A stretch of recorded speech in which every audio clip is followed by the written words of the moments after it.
ચાલો મિત્રો, આવી ગયા પાછા. ફ્રેશ છો, નવો દિવસ, નવો લેક્ચર, નવી શરૂઆત. ક્યાંથી શરૂઆત કરીએ છીએ આપણે? પ્રજીવથી. જો અહીંયા જ્યારે હું પ્રજીવ લખું ત્યારે મારે એનો ઇંગ્લિશ વર્ડ ખરેખર સમજવો પડે, જેનું નામ છે પ્રોટોઝુઆ. હવે અહીંયા જ્યારે ઝૂ શબ્દ લખું એનો મતલબ આ કોણ છે? પ્રાણી. પરંતુ આ પ્રાણીઓના પણ કેવા જીવ? તો પ્રાણીઓના આમને કહીએ છીએ આદિજીવ. શું કહીએ છીએ બચ્ચા લો? પ્રાણીઓના પણ આદિજીવ. કેમ આદિજીવ? તો કે પ્રાણી જેવા તો છે, પરંતુ પ્રાણીઓમાં પ્રો શબ્દ, પ્રોકેરિયોટ, રાઈટ? એટલે શું કહેતા? આદિકોષ કેન્દ્રી. તો પ્રો એટલે આદિ અને પ્રાણી એટલે આ લોકો આદિજીવ કીધા છે. યાદ રહે. કેમ?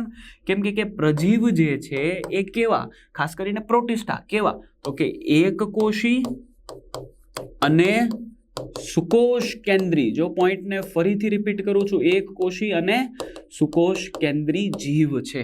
ચાલો, મારી વાત અહીંયા સુધી ક્લિયર થાય. બીજી વસ્તુ, પ્રજીવ હંમેશા માટે કેવા? તો કે વિષમપોષી. વિષમપોષી એટલે કે આ એવું ગ્રુપ છે પ્રોટિસ્ટાનું કે જે પોતાનો ખોરાક જાતે બનાવતા નથી, રાઈટ? સમજી લો, આપણે શરીરની અંદર હરિતકણ હોત તો પહેલી વસ્તુ આપણે કેવા દેખાત? લીલા દેખાત, રાઈટ? સૂર્યપ્રકાશની સામે જેને હાથ રાખવાનો, ધૂપ ધૂપ ધૂપ 3 વાર બોલવાનું એટલે આપણામાં શું આવી જાય? પણ એવું પોસિબલ નથી. દુનિયાનું કોઈ પણ પ્રાણી હરિતકણ ધરાવતું નથી. એનો મતલબ એની પાસે પ્રકાશ સંશ્લેષણની અથવા તો પ્રકાશ સંશ્લેષણ કરવાની શક્તિ નથી. તો પ્રજીવ પણ એવા છે કે જે બધા જ વિષમપોષી છે. એનો મતલબ એની પાસે હરિતકણ જેવી કોઈ પણ રચના નથી, વનસ્પતિ જેવા નથી. એનો મતલબ એ પોતાનો ખોરાક જાતે બનાવતા નથી. એનો મતલબ એને ખોરાક માટે હંમેશા બીજા પર શું કરવાનું છે? ડિપેન્ડ રહેવાનું છે. ને એટલા માટે એ કેવા છે? વિષમપોષી. બીજો લખ્યું છે કાં તો એ પ્રિડેટર્સ છે. પ્રિડેટર એટલે ભક્ષકો. પોતે ખોરાક મેળવવા માટે બીજાને ખાય, પોતાના નાના સજીવને ખાય, એટલે મેં શું કીધું? ભક્ષકો. અને કાં તો એ કેવા છે? પરોપજીવી. અને જ્યારે પરોપજીવી બોલીએ એનો મતલબ થાય એ કેવા છે? પેરાસાઇટ. પેરાસાઇટ એટલે શું? હું તમને પેરાસાઇટની એક નાનકડી વાત કરું. તમારી આજુબાજુમાં જુઓ અથવા તો તમારા ક્લાસમાં કે તમે જે પહેલા સ્કૂલમાં કે પહેલા ક્લાસમાં ભણતા હશો એની અંદર તમે ધ્યાનથી જોશો તો તમારો કોઈક તો એવો મિત્ર જીવનમાં આવ્યો જ હશે કે જે તમારી સાથે ડિપેન્ડ હોય. પેન દે, પેન્સિલ દે, રબર દે, કાગળ દે, આ દે, ફલાણું દે, ટીકડું દે, માગ કરે, પોતાનું કાંઈ નહીં કાઢે.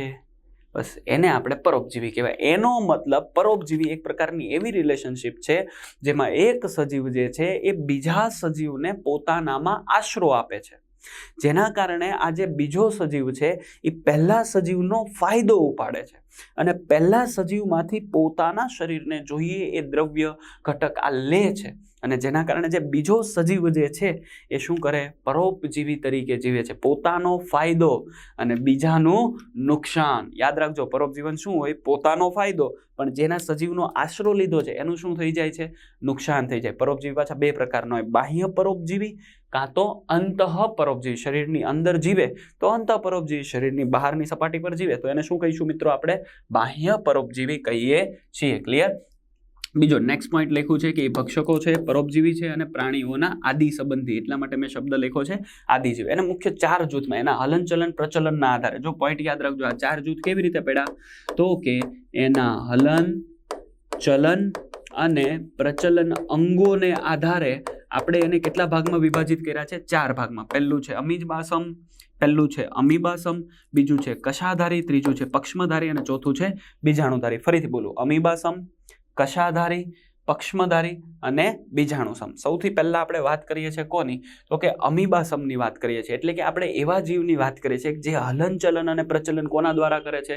પોતાના શરીરમાં રહેલા કોષ રસના ભ્રમણને કારણે. યાદ રાખજો, અમીબા પોતાનું હલનચલન કોના કારણે કરે? ધોરણ 10 ની અંદર ચેપ્ટર નંબર 6 જૈવિક પ્રક્રિયા ભણતા કે નહીં? જૈવિક ક્રિયા ભણતા કે નહીં? એની અંદર તમારે પાચનની વાત ભણવામાં આવતા. એમાં સૌથી પહેલા તમે કોનું પાચન ભણતા? અમીબાનું પાચન ભણતા. અમીબાના પાચનની અંદર એ લોકો એક જગ્યાએથી બીજી જગ્યાએ અથવા તો ખોરાકનું ગ્રહણ કોના દ્વારા કરે? જો ખોરાકનું ગ્રહણ અથવા તો હલનચલન બોલે ત્યારે તમારે જવાબ દેવાનો છે કે એની પાસે કોણ આવેલું છે મિત્રો? તો કે એની પાસે આ જો તમે અહીંયા દેખાય છે, આ દેખાય છે, એ એના ખોટા પગ છે. શું છે મિત્રો? એના ખોટા પગ છે. યાદ રહે? હા કે ના? શું છે? એના ખોટા પગ. હવે આની અંદર તમે ધ્યાનથી જુઓ તો આ બધા જ ભાગમાં શું થાય છે? કોષ રસનું ભ્રમણ જો તમને દેખાય છે. એટલે આની અંદર શું થાય? કોષ રસનું ભ્રમણ, અને આ કોષ રસના ભ્રમણને કારણે ખોટા પગનું શું થઈ જાય છે? નિર્માણ. અને આ ખોટા પગના નિર્માણને કારણે એ એક જગ્યાએથી કઈ જગ્યાએ આવી શકે? બીજી જગ્યાએ જાય ના. સમજી લો કે અહીંયા ખોરાક પડ્યો છે, ખોરાકનો ટુકડો છે, તો આ ખોટા પગ પોતે વિસ્તરશે અને પોતાના શરીરની અંદર કોને લઈ લેશે? કોનું ગ્રહણ કરશે? ખોરાકનું ગ્રહણ કરશે. નીચે મેં તમને એની ઇમેજ પણ સમજાવી છે, ખૂબ ધ્યાનથી જુઓ તો અહીંયા તમને સમજાવ્યું છે. આ એનું કોણ છે? તો કે આ એનું કોષ કેન્દ્ર છે. એની અંદર આ એની અન્નધાની છે. ખોરાકને જ્યારે પોતાના શરીરમાં લે એટલે એ અન્નધાનીના સ્વરૂપમાં નિર્માણ પામે. તો આ શું છે? અન્નધાની. અને આ અન્નધાનીમાં જે ખોરાક છે એનું પાચન થશે. પાચન થઈને પોષક દ્રવ્ય લઈ લેશે અને પછી આ ખોરાકનો જે વધેલો ઘટેલો ભાગ છે એને બહાર જવા દેશે. રાઈટ? અહીંયા તમને જે આ ભાગ દેખાય છે એ એના શું છે? ખોટા પગ છે. યાદ રહે? ચાલો ચોપડીમાં શું લખ્યું છે એના આધારે વાત કરીએ તો અહીંયા લખ્યું છે અમીબાની વાત. હું પેન ફરીથી બદલી લઉં એટલે તમને પણ મજા આવે ને તમને ક્લિયરલી દેખાય. કોની વાત કરીએ છીએ આપણે? અમીબાની. મીઠા પાણીમાં પણ હોય, ખારા પાણીમાં પણ હોય, ભીની જમીનમાં પણ હોય, અને ખાસ કરીને મીઠા પાણી ખારા પાણીના જે વેસલ્સ હોય એમાં જે આ તળિયાનો ભાગ હોય ત્યાં રહેતા હોય. પોતાના દેહને પણ આ પ્રસારે છે. જો તમે દેખાય છે પોતાના દેહને પણ એ પ્રસારે છે. રાઈટ? અને કોના દ્વારા? હલનચલન અને પ્રચલન કરે. તો તમારે યાદ રાખવાનું છે ખોટા પગ દ્વારા એ હલનચલન અને શું કરે છે? પ્રચલન કરે છે. ઉદાહરણ તરીકે અમીબા. ખારા પાણીમાં જે અમીબા હોય એમની જે કોષ દિવાલ હોય એમાં સિલિકા દ્રવ્ય હોય છે અને હોય છે. તો તમારે આ યાદ રાખવાનું છે. એની કોષ દિવાલનું સ્તર પણ પેલિકલ જેવું જોઈએ, છાદી જેવું, પ્રોટીન સભર હોય.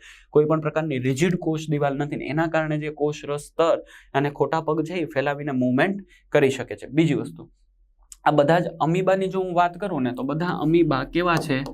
વિષમપોષી છે. હમણાં મેં ખોરાકની વાત કરી ને, બહારથી ખોરાકના ઘટકને પોતાના શરીરમાં લાવીને ખાય છે, એટલે આ બધા કેવા છે? વિષમપોષી છે. ચાલો ઇરેઝર લઈ લઈએ અને લખી દઈએ ફરીથી. કેવા છે ભાઈ? તો કે વિષમપોષી છે. પરંતુ એક અમીબા એવું છે કે જે પરોપજીવી છે, જેનું નામ છે એન્ટ અમીબા હિસ્ટોલાઇકા. શું નામ છે? Entamoeba histolytica. તો આ તમારે લખી નાખવાનું છે. ઇવન ચોપડીમાં પણ આપેલું છે. હવે શું કરે છે મેં તમને એક ફોટોગ્રાફ દેખાડ્યો છે, ધ્યાનથી જુઓ. સો એન્ટ અમીબા હિસ્ટોલાઇકા હકીકતમાં શું કરે એને સમજાવવા માટે મેં તમને આ ફોટો દેખાડો. તમે ધ્યાનથી જુઓ ને તો તમને અહીંયા એક આ અલ્સર દેખાય છે. દેખાય? એક તમને અહીંયા ચાઢા દેખાય છે, કાળા કલરના ડાઘ પડી ગયા હોય. દેખાય છે? તો આ જે છે આ ડાઘા તમને જે દેખાય છે એ બધા જ ડાઘા નાના આંતરડાની અંદર પડેલા ચાંદા છે. અને ચાંદા એટલે બીજી ભાષામાં બોલવું હોય તો અલ્સર છે. એનો મતલબ આ ભાગ કોણ છે? તો આ નાનું આંતરડાનો ભાગ છે. નાનું આંતરડાનું જે પાચન તંત્ર હોય ને એને ફાડીને તોડીને દેખાડ્યું છે. આ જે છે એ એક પ્રકારના ચાંદા છે. કોના ઇન્ફેક્શનથી થયા છે? તો એક ચોક્કસ પ્રકારનું પરોપજીવી છે જેનું નામ છે એન્ટ અમીબા હિસ્ટોલાઇકા. ક્લિયર અહીંયા સુધી? અને આ હિસ્ટોલાઇકા જે છે એ શું કરે? તો આપણા શરીરની અંદર પાચન તંત્રમાં સૌથી અંદરનું જે આ શ્લેષ્મ સ્તર છે, આ સ્તર જે છે સૌથી અંદરનું શ્લેષ્મ સ્તર, એને તોડે, એને ફાડે અને એ આપણા શરીરના અધશ્લેષ્મ સ્તર એટલે આ જે સ્તર છે ત્યાં સુધી પહોંચી જાય. અને તમને બધાને ખબર છે આપણું જે આ અધશ્લેષ્મ સ્તર છે એની અંદર કોણ હોય? તો કે એની અંદર પેલી રુધિર વાહિનીઓ આવેલી હોય. અને આ જે રુધિર વાહિનીઓ આવેલી છે એ રુધિર વાહિનીઓ આ શ્લેષ્મ સ્તર સુધી પહોંચી જાય અને એના કારણે રુધિર જે છે એ શ્લેષ્મ સ્તર મારફતે પાચન તંત્રમાં દાખલ થાય અને જે જગ્યા પર ઇન્ફેક્શન લાગે ત્યાં આવા મોટા ચાંદા પડે. એટલા માટે એન્ટ અમીબા હિસ્ટોલાઇકાને બીજું એક ફેમસ નામ આપવામાં આવે છે ટિશ્યુ ડિસ્ટ્રોયર. શું નામ અપાય? Tissue destroyer. આવું નામ આપવામાં આવે છે. બીજી વસ્તુ, ખોરાક તરીકે કોને ખાય? તો મેં લખ્યું છે ભાઈ રક્તકણને ખાઈ જાય છે. કેવી રીતે ખાય એ પણ મેં તમને અહીંયા સમજાવ્યું. બીજું, પોતાનામાંથી એક ઝેરી દ્રવ્ય કાઢે જેનું નામ છે હિસ્ટોલાઇસિન અને એના કારણે શ્લેષ્મ સ્તર અધશ્લેષ્મ સ્તરને ફાડે, આરબીસીને ખાય. અને આવા વ્યક્તિ જેને આનું પ્રમાણ વધી ગયું હોય એ વ્યક્તિ જ્યારે પોટી પણ કરે છે તો એની અંદર લોહી ઝરે છે, લોહી નીકળે છે. શું કામ? કેમ કે એન્ટ અમીબા હિસ્ટોલાઇકા એનું ઇન્ફેક્શન એવડું મોટું થાય છે. તો આ એક તમને એક ચોક્કસ પ્રકારના રોગની વાત કરી. 12મા ધોરણની અંદર તમે આવશો ત્યારે ત્યાં તમારે 8મા ચેપ્ટરમાં રોગો ભણવાના છે ને એમાં તમે ફરીથી આ વસ્તુ ભણશો ત્યારે યાદ કરજો દીપક સરે આ વાત સમજાવી છે. નાવ એન્ટ અમીબા હિસ્ટોલાઇકા ટિશ્યુ ડિસ્ટ્રોયરની મેં વાત તમને અહીંયા સમજાવી દીધી. આ રોગ હકીકતમાં કયો કહેવાય? તો એને કહેવાય અમીબીય મરડો. શું કહેવાય? અમીબીય મરડો. તમને બધાને આ પોઈન્ટ યાદ રહેવો જોઈએ નેક્સ્ટ પોઈન્ટ પર જઈએ છીએ આપણે. અહીંયા લખ્યું છે કશાધારી. કક્ષાધારી નહીં, શું છે તો તમારે યાદ રાખવાનું છે કશાધારી. ચાલો હું અહીંયા શબ્દ તમને ફરીથી લખી દઉં. થાય હો ક્યારેક આવું. કશાધારી સજીવો, એનો મતલબ અહીંયા હું એવા સજીવની વાત કરું છું કે જેની પાસે શું છે મિત્રો, કશા છે. તમને ધ્યાનથી દેખાય છે? ચાલો હું પેન બદલીને દેખાડું. આ ભાગ તમને જે દેખાય છે કશા છે. એક કશા હોય, દ્વિકશા હોય, બહુકશા હોય, અને એના કારણે શું થઈ જાય છે, એ લોકો જીવે છે. તો આપણે અહીંયા મેં તમને કીધું એ પ્રમાણે હલન ચલન અને પ્રચલન કોના આધારે, પોતેની પાસે કેવા પ્રકારના અંગો છે એના આધારે આપણે પ્રજીવને જૂથને 4 ભાગમાં વિભાજિત કર્યું છે. એમાંનો બીજો ભાગ એટલે કોણ, કશાધારી. ઘણા બધા મુક્તજીવી પણ છે અને ઘણા બધા પરોપજીવી પણ છે. ઘણા બધા મુક્તજીવી છે અને ઘણા બધા કેવા છે, પરોપજીવી પણ છે. શું ધરાવે છે તો કે કશા ધરાવે છે. શું ધરાવે છે, કશા ધરાવે છે. રાઈટ. એમાંનું એક એક્ઝામ્પલ તમારી ચોપડીમાં આપેલું છે કે ઊંઘવાની બીમારી કરતા ટ્રાઇપેનોઝોમા. ઊંઘવાની બીમારી કરતા ટ્રાઇપેનોઝોમા. અને આ ટ્રાઇપેનોઝોમાનું એક્ઝામ્પલ મેં તમને અહીંયા સમજાવ્યું છે. હવે જે ઊંઘવાની બીમારી થાય છે ને મિત્રો, એનું નામ છે હકીકતમાં સ્લીપિંગ સિકનેસ. શું નામ છે, સ્લીપિંગ. સ્લીપિંગ એટલે શું, અને સિકનેસ એટલે ઊંઘવાની બીમારી. સિકનેસ એનો મતલબ બીમાર, સિકનેસ છે. અને આનું હકીકતમાં આખું નામ છે આફ્રિકન. શું નામ છે, આફ્રિકન સ્લીપિંગ સિકનેસ. અને અહીંયા આ રોગ એટલે કે આ જે ટ્રિપેનોઝોમાથી થાય છે, એ ટ્રિપેનોઝોમાને ફેલાવવા માટે જવાબદાર જે છે એ આ મચ્છર છે.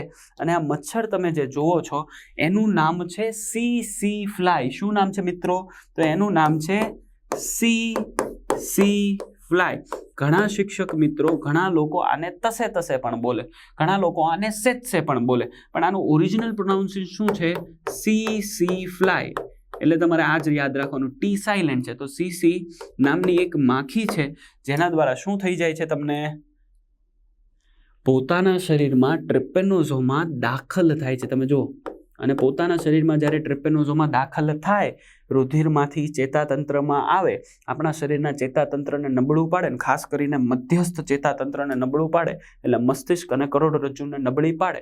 અને એ નબળી પડવાને કારણે ધીરે ધીરે આપણે પથારીવશ થઈએ. અને જેમને આ સ્લીપિંગ સિકનેસનો રોગ થયો છે એવા વ્યક્તિઓ દિવસના 18 થી 20 કલાક સૂતા રહે, અને સૂતા જ જો આને ક્યોર કરવામાં ન આવે તો એમનું મૃત્યુ પણ થાય છે. તો આ પહેલો કશાધારી રોગ સમજાવ્યો મેં. બીજો એક રોગ છે જેનું નામ છે કાલા આઝાર. રાઈટ, નોટ ડાઉન કરી દેજો, ભવિષ્યમાં ભણવાનું આવશે. કોના દ્વારા થાય તો કે લેશમાનિયા ડોનોમની નામના એક કશાધારી પ્રજીવને કારણે થાય છે. આનું એક બીજું નામ છે ડમડમ ફીવર, અને એને ફેલાવવા માટે જવાબદાર છે સેન્ટ ફ્લાય. એનો મતલબ સેન્ટ ફ્લાય જે છે એ આ લેશમાન્ય ડોનોમનીને પોતાનામાં લઈ જાય. સેન્ટ ફ્લાય એ સીસી ફ્લાયની જેમ વાહક છે, શરીરની કરડે અને શરીરમાં લેશમાન્ય આવે, અને એના કારણે તમને આ રોગ જોવા મળે છે. રાઈટ. ત્રીજો આવો રોગ છે જેની વાત મેં અહીંયા નથી કરી, પણ હું તમને સમજાવું. પણ એ રોગ સમજાવતા પહેલા આ કાલા આઝાર અથવા ડમડમ ફીવરમાં શું થાય તો કે એમની અંદર હિપેટોમેગલી અથવા તો સ્પ્લિનેટોમેગલી થાય. હિપેટો એટલે લીવર, લીવર એટલે યકૃત, અને સ્પ્લીન એટલે શું, બોલો, બરોળ. શું કહીશું, બરોળ. શું કહીશું, સ્પ્લીન એટલે બરોળ. એનો મતલબ લીવર એટલે કે યકૃત, અને જે બરોળ છે એ ફૂલી જાય, એનલાર્જ થઈ જાય, અને પેટ જે છે ગાગર જેવું થઈ જાય.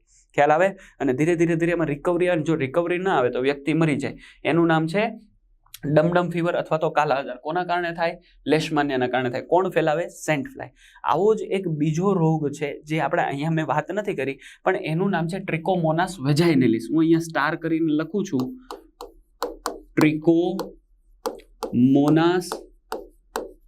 વેજાઇનેલિસ. રાઈટ. ખાસ કરીને સ્ત્રીઓના યોનિ માર્ગની અંદર દેખાતા એક ચોક્કસ પ્રકારના કશાધારી પ્રજીવ છે, જેના કારણે એમની અંદર રોગ થતો હોય છે. રાઈટ. ચાલો, અને આવું જ એક ત્રીજું નામ છે મરડો. રાઈટ. મરડો એ ઝાડા ઉલટીનો રોગ છે. હું અહીંયા લખી દઉં, કોનો રોગ છે, ઝાડા અને ઉલટીનો રોગ છે. એક સમયનો અસાધ્ય રોગ, પેન્ડેમિક કહેવાતો મરડો.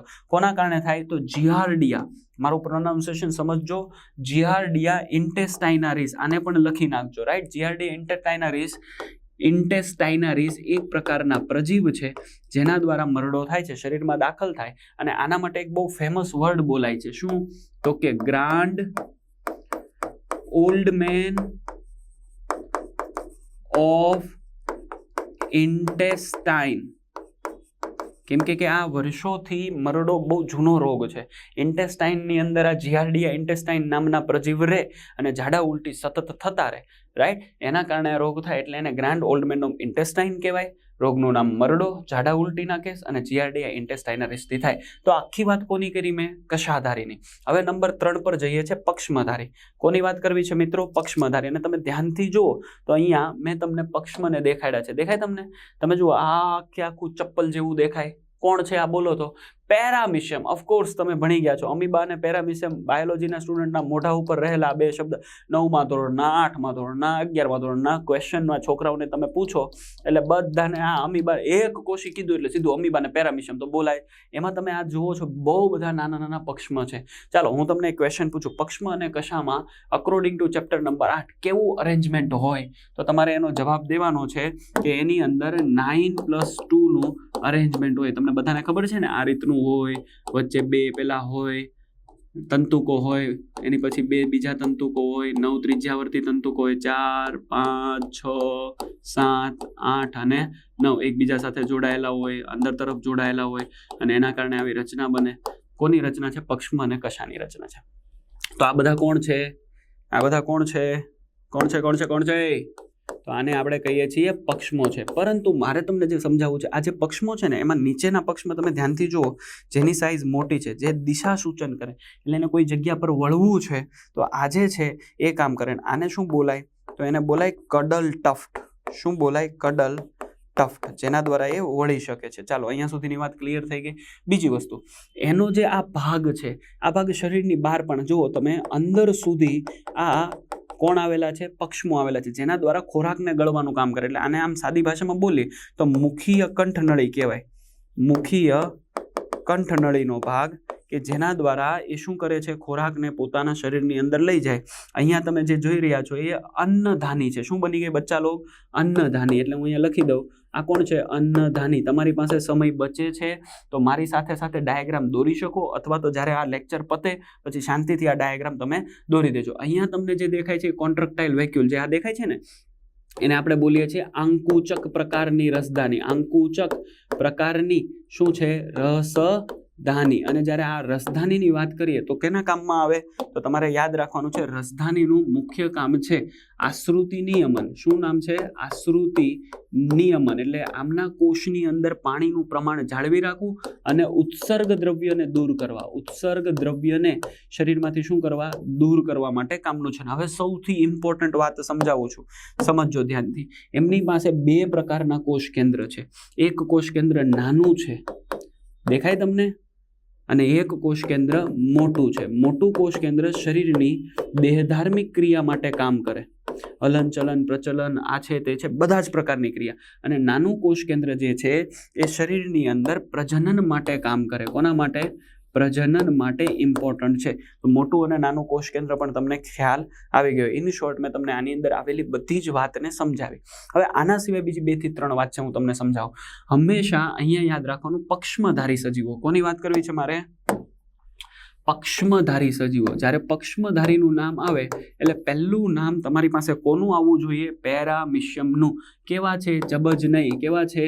તો કે જલજ છે, રાઈટ. પક્ષમોની હજારો લાખો પક્ષમોની હાજરી છે, જેના કારણે હલનચલન અને શું કરી શકે? પ્રચલન. એક જ દિશામાં મૂવમેન્ટ થાય, એક જ દિશામાં એના વોટર કરંટ. કદાચ તમે આને ઓરિજિનલમાં પણ જો તમારી સ્કૂલની લેબમાં દેખાડે તો તમે જોજો એના પક્ષમને તમે ધ્યાનથી જોઈ નહીં શકો. કન્ટિન્યુઅસ પાણીમાં શું કરતા હોય? મૂવમેન્ટ કરતા હોય છે, રાઈટ. હવે જે એનો અન્ન માર્ગ છે અથવા તો મુખ્ય કંઠનળીનો માર્ગ મેં કીધો, એની અંદર પોલાણ છે અને કોષ જે છે એની બહારની સપાટી પર કોણ આવેલા છે? પક્ષમો આવેલા છે, જેની તરફ એ ખોરાકને પોતાના શરીરની અંદર દાખલ કરે છે. એનું એક ઉદાહરણ મેં અહીંયા આપી દીધું છે. કોણ? પેરામિશિયમ. યાદ રહે? હા કે ના? ક્લિયર? હવે ઘણી વખત આમની પાસે પેરામિશિયમનું જે આ શરીર છે ને, એ પેરામિશિયમના શરીરમાં ઘણી વખત સીડોબેક્ટર રહેતા હોય. કોણ રહેતા હોય? સીડોબેક્ટર. અને જે છે પોતાનામાંથી ચોક્કસ પ્રકારનું એક ઝેર પેદા કરે. કયું ઝેર પેદા કરે? તો તમારે યાદ રાખવાનું છે પેરામિસિન. અને પેરામિસિન પેદા કરવાને કારણે આવા પેરામિશિયમને કિલ્લર પેરામિશિયમ બોલાય. કેવા કે પેરામિશિયમ? કિલ્લર પેરામિશિયમ બોલાય છે. આ તમારા માટે એક્સ્ટ્રા માહિતી થઈ ગઈ. કેવી માહિતી થઈ ગઈ? એક્સ્ટ્રા માહિતી થઈ ગઈ. અને આ જે સિડોબેક્ટર છે એના માટે કપ્પા પાર્ટિકલ પણ બોલાય. શું બોલાય? કપ્પા પાર્ટિકલ અથવા તો કપ્પા જીન આવું પણ બોલાય, અથવા તો કપ્પા પાર્ટિકલ અથવા તો કે જીન આવું પણ બોલાય છે. ચાલો, so this is the extra material for you. લખો તો પણ ભલે, ન લખો તો પણ ભલે, પણ તમારે યાદ રાખો કપ્પા પાર્ટિકલને કારણે આ જે પેરામિશિયમ છે એને આપણે કેવું પેરામિશિયમ કહીશું? કિલર પેરામિશિયમ કહીશું. પેરામિશિયમ જ્યારે બોલીએ તો પક્ષમોને તો બચ્ચા લોગ દેખાડવાના જ. તો જો બહુ બધા પક્ષમો મેં તમને અહીંયા દેખાડી રહ્યો છું. ચાલો ક્લિયર. અહીંયા કડલ ટફ્ટ દેખાડી દઈએ મોટા, અને અહીંયાથી પેલું મુખની રચના દેખાડી દઈએ. હાલો ક્લિયર. આગળ વધવું છે ને? ચલાવું ને આગળ? મજા આવે છે ને? નેક્સ્ટ પોઈન્ટ જો. નેક્સ્ટ પોઈન્ટની અંદર કોની વાત કરવાનું છે? બીજાણુધારી અથવા તો એવા પેરામિશિયમ નહીં, આ ચોથો ટોપિક ચાલુ થઈ ગયો. કોણ? તો કે બીજાણુધારી એટલે આપણે સૌથી પહેલા કોને ભણ્યા? અમીબા અથવા અમીબીય. બીજું કોને બોલ્યા? કશાધારી. પછી કોને બોલ્યા? પક્ષમો. અને હવે ચોથા કોણ આવે છે? બીજાણુ. જ્યારે હું બીજાણુ શબ્દ કહું તો આની પાસે હલનચલન પ્રચલન કરવા માટે કશું જ નથી. આ પ્રકારના બીજાણુ છે. That's it only. ક્લિયર થઈ જાય? તેમના જીવનચક્રોમાં ચેપી બીજાણુ જેવો તબક્કો આવે છે. એનો મતલબ આ પોતાના જીવનચક્રમાં આ બીજાણુઓ હોય એ પોતાનું જ્યારે જીવનચક્ર પૂર્ણ કરે એમાંનો એક તબક્કો એવો આવે જેમાં જે આ બીજાણુ છે એ ચેપી સ્વરૂપે વર્તે. એનો મતલબ એ બીજાને ઓલવેઝ શું લગાડે છે? ઇન્ફેક્શન લગાડે છે. એનો મતલબ આ બીજાણુઓ મોટે ભાગે કેવા છે? ચેપી છે, નુકસાનકારક છે. અને ખાસ કરીને એનું એક ઉદાહરણ મેં લખ્યું છે પ્લાઝ્મોડિયમ. જો અહીંયા હકીકતનું પ્લાઝ્મોડિયમ આવે છે. પ્લાઝ્મોડિયમનું સ્વરૂપ આવું જ હોય. જ્યારે આપણા શરીરને ઇન્ફેક્શન લગાડે ત્યારે એનો આકાર આ રીતે હોય. ત્યારે આપણે એને સ્પોરોઝુઓઇટ બોલીએ છીએ. શું બોલીએ છીએ? સ્પોરોઝુઓઇટ. હવે આવા પ્રકારના પ્લાઝ્મોડિયમ આપણા શરીરમાં કોના દ્વારા દાખલ થાય? તો એક મચ્છર છે, તમારે ગોતીને મને આપવાનું. તમને બધાને ખબર જ છે આ મચ્છર હું તમને જે દેખાડું છું એનું નામ મેં અહીંયા લખી દીધું છે માદા એનાફિલિસ. કયું મચ્છર? જો એનું આ દંશક છે દેખાય, એના દ્વારા એ શું કરશે? જો અહીંયા તમે ધ્યાનથી જો, હું ફરીથી તમને, અચ્છા આ પેનથી જ ચાલી જશે, હું દેખાડું. જોજો હો, ધ્યાનથી જોજો. આ તમને દેખાય છે? એના દ્વારા એ ચામડીમાં પેનિટ્રેટ કરે, રુધિરને પોતાનામાં લે. અને એ સમય દરમિયાન પોતાની લાળ ગ્રંથિમાંથી આ જે સ્પોરોઝોઇડ છે આપણા શરીરમાં દાખલ કરે. જેવું સ્પોરોઝોઇડ આપણા શરીરમાં દાખલ થાય સીધું લીવરમાં ભાગે, પહેલા લીવરમાં આશરો લે અને એ સમયે ધીરે ધીરે એ બીજાણુ સ્વરૂપમાં ક્રિપ્ટોમેરોઝોઇડ સ્વરૂપમાં આવે. પછી ટ્રોપોઝોઇડમાં રૂપાંતર થાય. કેમાં રૂપાંતર થાય? ટ્રોપોઝુઓઇટમાં. ઝૂ શબ્દ શું કામ છે તમને ખબર પડવી જોઈએ. ઝોઇટમાં રૂપાંતર થાય અને ટ્રોપોઝોઇડ પછી આરબીસીને અંદર ઇન્ફેક્શન લગાડે અને ત્યારે આ બીજાણુ સ્વરૂપ બને. અને આ જે બીજાણુ સ્વરૂપ બન્યું છે એ હવે કોની અંદર જશે? તો કે મચ્છરની અંદર જશે. પણ આની વાત આપણે પછીથી સમજીશું. આપણે આ ચેપ્ટર પૂરતું યાદ રાખવાનું છે કોણ? પ્લાઝ્મોડિયમ કયો રોગ કરે? મેલેરિયા. અને ફેલાવવા માટેનો વાહક કોણ? માદા એનાફિલિસ મચ્છર. રાઈટ. અને પોતાના જીવનચક્ર દરમિયાન એકાદો એવો સ્ટેપ આવે કે જ્યારે એ કેવા હોય? ચેપી બીજાણુ સ્વરૂપે હોય. અને એ સમજાવવા માટે વાત કરી કે આ બીજાણુ સ્વરૂપ ચેપી સ્વરૂપ છે કે જે મચ્છર ફરીથી, ધારો કે મને મેલેરિયા છે, મને મચ્છર કરડશે, મારામાંથી જે લોહી લીધું આ બીજાણુ વાળું લીધું, અને એ લોહી જ્યારે કોઈ બીજા વ્યક્તિને કરડશે ત્યારે એના શરીરની અંદર નાખશે. પણ એના શરીરમાં નાખે એની પહેલા એના શરીરમાં એટલે કે મચ્છરના શરીરમાં કોઈ પ્રક્રિયા થઈ.